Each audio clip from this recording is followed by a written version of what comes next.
Nous sommes à Paris avec le général Emmanuel Abiyarimana qui va nous donner en fait sa vision par rapport à ce qui se passe au niveau des élections dans le Grand Lac. Le pays des Grands Lacs, on voit il y a quelques soucis en termes d'élections, il y a toujours des conflits post-électoraux. Alors nous souhaiterions avoir son avis d'abord par rapport à la caporalisation des élections en RDC.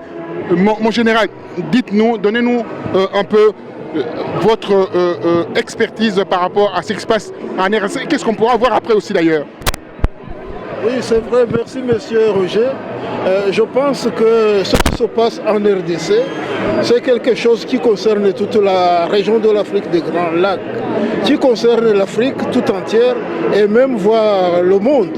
Parce que là où les peuples sont opprimés, où le peuple ne peut pas s'exprimer, dans les pays qui sont soi-disant indépendants sans l'être, alors qu'ils sont occupés, là, il faut qu'il y ait quelque chose qui se passe pour que le peuple puisse s'exprimer démocratiquement, d'une façon transparente, visible, et puis qu'il puisse élire les responsables de manière à ce que ces gens-là, qui sont élus par le peuple, un peuple souverain, puissent contribuer à la consolidation de la paix durable et puis aussi de l'indépendance des nations de l'Afrique, de la région des Grands Lacs.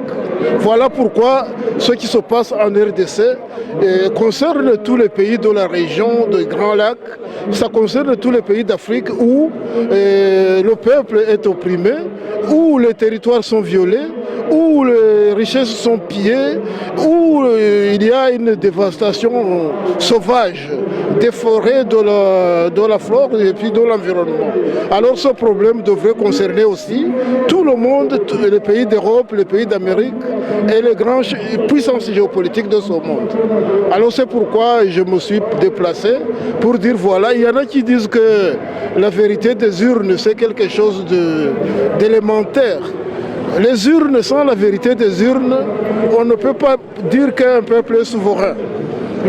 Quand le peuple est souverain, il met en place des dirigeants qui sont souverains aussi et qui représentent la souveraineté de la nation. Alors c'est ça l'essentiel. C'est ça que nous les Africains ne comprenons pas, que nous devons comprendre à tout prix. Parce qu'il n'y a pas d'indépendance sans souveraineté du peuple. Et il n'y a pas aussi liberté d'action sans indépendance. On parlait de la RDC. La RDC, c'est un pays qui n'est pas indépendant, étant donné que ses frontières sont violées n'importe comment, à l'est surtout, depuis Bouni, Beni, en passant par Butembo, Bukavu. Et aujourd'hui, on parle de conflits entre milices créées et nourri par des puissances. En ce moment-là, on ne peut pas dire que le pays, la RDC, est indépendant. Ça, c'est la première chose. Et en plus de ça, le peuple choisit, élit ses dirigeants. Ça, on considère que les élections ne servent à rien. On nomme des gens. Moi, je pense qu'il faut que cet état de choses puisse cesser pour une paix, un développement durable. Voilà. Merci, mais mon général, une question. Vous avez été ministre de la Défense du Rwanda. On dit que vous faites peur à Paul Kagame. C'est dû à quoi? Est-ce que le fait d'avoir été militaire simplement fait peur à l'autocrate de Kigali? Non, je ne pense pas que ce soit ça. Et si Kagame pense ainsi, il pense mal. Parce que ce qui fait peur à Kagame, ce qui fait peur aux dirigeants autocrates d'Afrique, c'est la vérité. C'est que ces gens-là sont au pouvoir, sans être élus par les peuples, ils sont au pouvoir le plus souvent par les armes. Ils font la guerre, ils font le razzia, ils exterminent des gens, des peuples. Et Kagame a dans ses mains la mort de millions, 12 millions de Congolais, plusieurs millions, 2 à 3 millions de Rwandais. Et ce monsieur-là, il a peur que la vérité ne s'éclate. C'est ça qui lui fait peur. Et moi, quand je dis voilà, il faut que les criminels soient poursuivis. Je l'ai dit au Rwanda.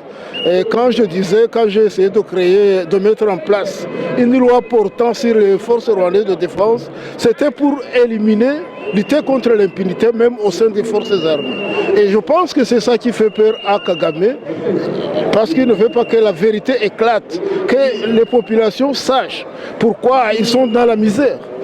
Que les populations, par exemple de la RDC à l'Est, savent que Kagame vient là, il pille, il prend les richesses, on viole les enfants, on viole les vieillards, on viole tout ce qui se passe de féminin. Et Kagame sait que c'est un programme, c'est quelque chose qui est programmé. C'est ça qui lui fait peur. Parce que moi, je me suis érigé en quelqu'un qui puisse faire, avec la collaboration d'autres amis, de faire en sorte que la vérité puisse être mise au clair. Voilà ce qui fait peur Kagame. Mon général Emmanuel Habyarimana, ça sera ma dernière question. Pensez-vous qu'un jour, qu'il y aura un dialogue inter-rwandais au Rwanda? Moi, je ne pense pas que la crise rwandaise puisse être résolue sans que les autres crises dans la région soient résolues.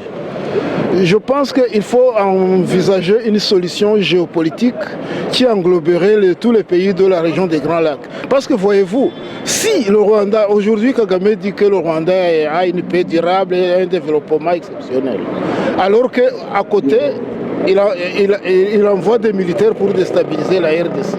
Ça veut dire qu'un pays de la région ne peut pas se dire indépendant, souverain, alors que les autres pays à côté ne le sont pas. C'est pourquoi moi je pense que Kagame, le dialogue inter-rwandais c'est bien, mais elle n'est pas une condition nécessaire et suffisante.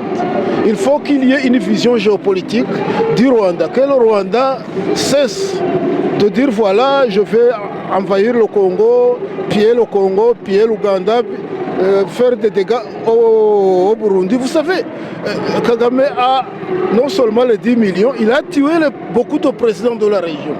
Il a tué le président, il a participé à l'assassinat d'Ondadaye, le président élu démocratiquement du Burundi. Il a participé sinon il a organisé l'assassinat du président Juvenal Habyarimana avec son homologue burundais Ntaryamira.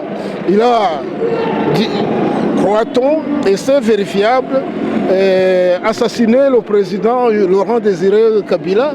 Et tout ça, il le faisait pour déstabiliser la région des Grands Lacs.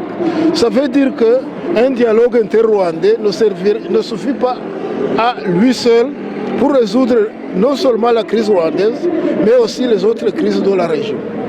Général Emmanuel Habyarimana, merci. Et nous remercions Roger Bongos pour la réalisation de cette belle émission. Merci à vous d'être venu de la Suisse ici à Paris pour participer à cette grande manifestation des Congolais de la diaspora en France. Merci. Il n'y a pas que les Congolais. C'est une manifestation non seulement des Congolais, oui. C'est une manifestation qui devrait concerner toute la région de l'Afrique des Grands Lacs. Parce que le problème du Congo n'est pas un problème des Congolais seulement. D'ailleurs, ils n'en sont pas les causes. Les causes des problèmes du Congo ne proviennent pas du Congo. Hein. Vous savez que le Congo a été envahi en 1997 et jusqu'à aujourd'hui, il vit une crise armée qu'il n'a pas provoquée. Voilà. Merci beaucoup, Général Emmanuel Habyarimana. Merci.